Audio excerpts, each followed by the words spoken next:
They all look the same. Hello, everyone. Welcome to Developing Palates. I'm Aaron Lewis coming to you from the Drew Estate Studio. With me today is Jiunn Liu from the Box Press Studio, Seth Geis, and from the Pastania Studio, John McTavish. How you guys doing?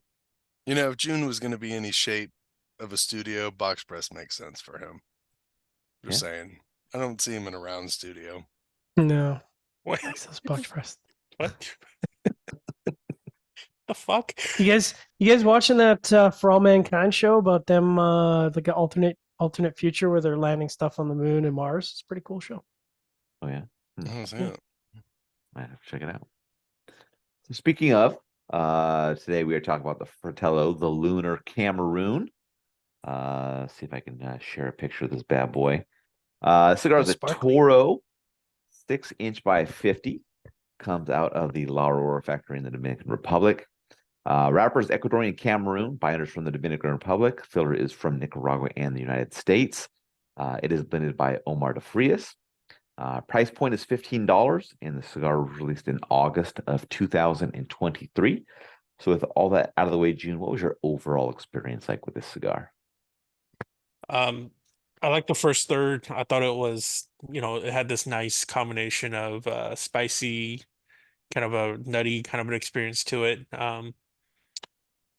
It's not it's like a nice layered spice, which I appreciate. But for most of the cigar, I didn't think it was all that. I thought the flavors in the cells were less distinct, less full. Um, it's just, yeah, it's just kind of a one-dimensional cigar for most of it, honestly. All right, Seth, how about you? And not to quote Savage Garden, but this took me to the moon and back. No. Um, it was really kind of a one-dimensional, old school Cameroon. Dry wood, tobacco, earth, some warm spices, medium strength and body. It kind of, I guess we could talk more about it in the conclusion. That's really where I can add the notes. It was just kind of this one-dimensional, soft, old school Cameroon quality out of La Aurora. John? MON, that spells moon. I thought the first third was interesting. Had a lot going for it: creamy chocolate, mild baking spices, a little bit of wood, a little bit of pepper. Some good flavor evolutions through the first third, and I think it was pretty restrained. Like it was, medium minus. A little bit of mild mustiness in there. I assume from the Cameroon wrapper.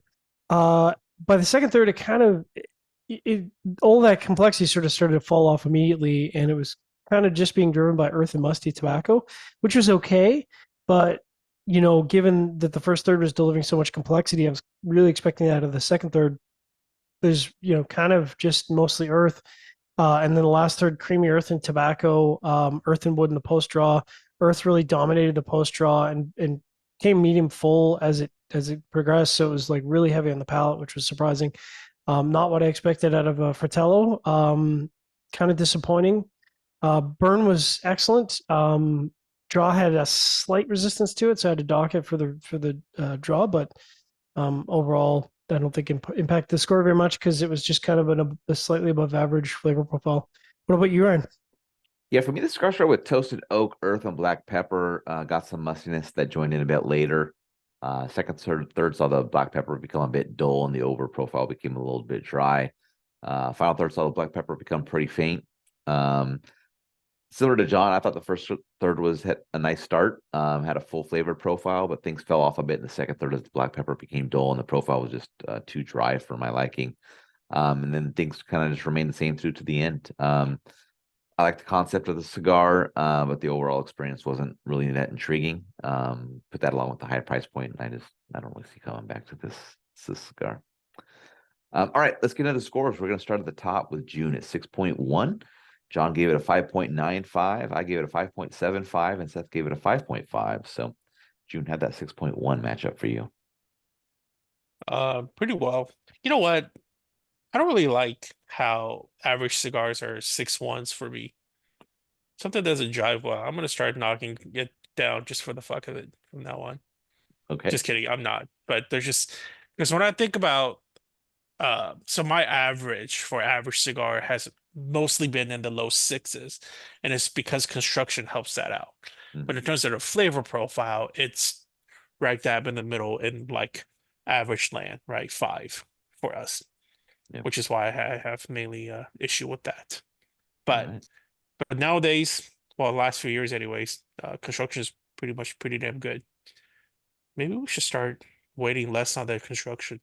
Anyways, um, I think that this is a cigar, um, that's just kind of too, like I was saying, like too one-dimensional, not a lot going on. It's kind of monotonous.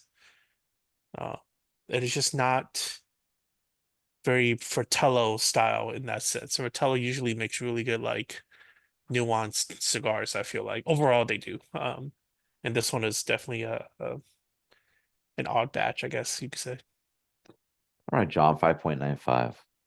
Yeah, it matches up well. I agree with a lot of what Jiunn is saying. I mean, construction should kind of be a foregone conclusion at this point, especially when, now we're starting to talk about cigars. What was the price one of this? $18? 15. 15. So like, when we talk about cigars that are north of $10, my expectation is that construction should be perfect. And if it's not, like that should be docked, not added. So in a way, when I think about the score, I think that 595 is too high because to me, this should really be a 575 because it's above average. And to me, a six is a good, and to be good, it's something I would want to return to. And it's, there's some Fratellas that I really enjoy, but as I finished this, I was like, is this something I'd return to? And I was like, probably not. So yeah, I think the score does seem kind of higher than what I would expect. My 5.75 matches up well. I thought it was above average flavor profile with that first third, but I did have a burn issue as the kind of the wrapper cracked for me and it went up to the band, so kind of a bit wavy. Ouch. Needed a little touch up just to keep things burning in line. But once I got to the band, it's kind of stayed intact, so not too horrible. All right, Seth, 5.5. I mean, listen, developing palette scoring system worked out perfectly for me. I mean, there's no errors, there's no user errors on my end. It just, this fucking thing works. So it was an average cigar. Shows it 5.5. I'm not like Jiunn. I'm not going to go blame it on something else. I didn't fuck up in my smoking experience. I had an average smoking experience. So it's really, let's just jump right to it, man. I can't smoke these old school Cameroons anymore. I think that Yeah. these new Cameroons that have been blended have shown that you can deliver that Cameroon quality and some. And I think Dion did that with some like Epernay's really, years ago now. Are These most old school. Cameroons coming out of is there a lot of Cameroon coming out of Ecuador? No, right? Well, I mean, this isn't coming. This is coming out of DR, but now you're getting this Ecuadorian Cameroon, which is like the cheap alternative version to the Cameroon, I think. But even Mm. still, you're not getting that. Not enough of that pop that you expect There's from not pop Cameroon. that you're getting that you've gotten with Hector and Justin, that you got with James Brown, that you got Yeah. with Skip. Or Jose Blanco's favorite. I don't think he's done Or even the anything along those Honduran lines. Cameroon, right? Yeah, Yeah. good point. Yeah. Honduran is Yeah, surprisingly Honduran. good. I think this is a cigar that, to Seth's point, this is a cigar that, I think if it released in like 2000 to 2005, people would have been like, holy fuck, the best Cameroon ever tasted. Because like that is what the profile was back then. Like, this like it was a lot more muted, a lot more subtle. And there's nothing wrong with that. I mean, if somebody's looking for a really, light, not super complex Cameroon, this is a fine offering, but it's tough at $15. And, to me, like I said, with, construction, I just kind of ignore. It's like I expect it to be perfect. And if I'm paying $15, I'm looking for a good experience. Like I kind of go into it going, this kind of has to be good for $15. So, um, Lara can put out some really good stuff, and Omar's put out some good stuff. This, I think, just unfortunately is not it. Although I will give him props. The band is super dope, and I like that.